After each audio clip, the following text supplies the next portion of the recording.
Everyone, আমি dietician Madhurima. আশা করি তোমরা সবাই খুব ভালো আছো। সবাইকে আমার চ্যানেলে অনেক অনেক স্বাগত। আজকে আমার ওয়েট লস জার্নির 18 নম্বরতম দিন ছিল।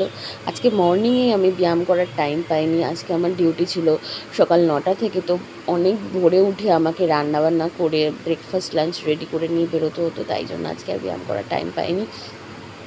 তারপর তাই বাড়িতে এসে মোটামুটি 8টা 9টা নাগাদ আমি ব্যায়াম করি, ইয়োগা করি বেসিক্যালি। এবার তোমরা বলতেই পারো ইয়োগা করার বেস্ট টাইম তো মর্নিংয়ে। হ্যাঁ, অবশ্যই বেস্ট টাইম মর্নিংয়ে, কিন্তু কারোর কাছে যদি সময় না থাকে সে তখন কী করবে?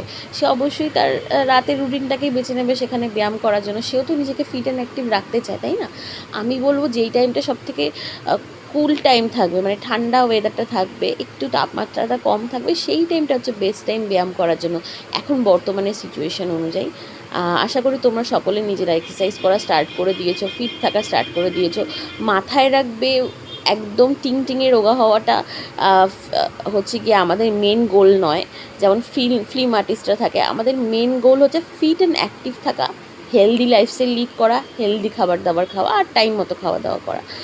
আজকে আমি ব্রেকফাস্ট লাঞ্চ দুটোই ট্রেনে করেছিলাম, বাড়িতে টাইম ছিল না বলে। তোমরা আমাকে জানিও তোমরা কেমন আছো, তোমরা কীরকম ওয়েট লস জার্নি ফলো করছো, বা তোমাদের যদি ডায়েট রিলেটেড কোনো কোয়ারি থাকে আমাকে জানিও।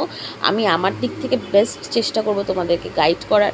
আজকের ভিডিওটা তোমাদের ভালো লেগে থাকলে please like, share and subscribe করতে ভুলো না, আর কমেন্ট করে আমাকে জানিও তোমাদের কেমন লাগলো।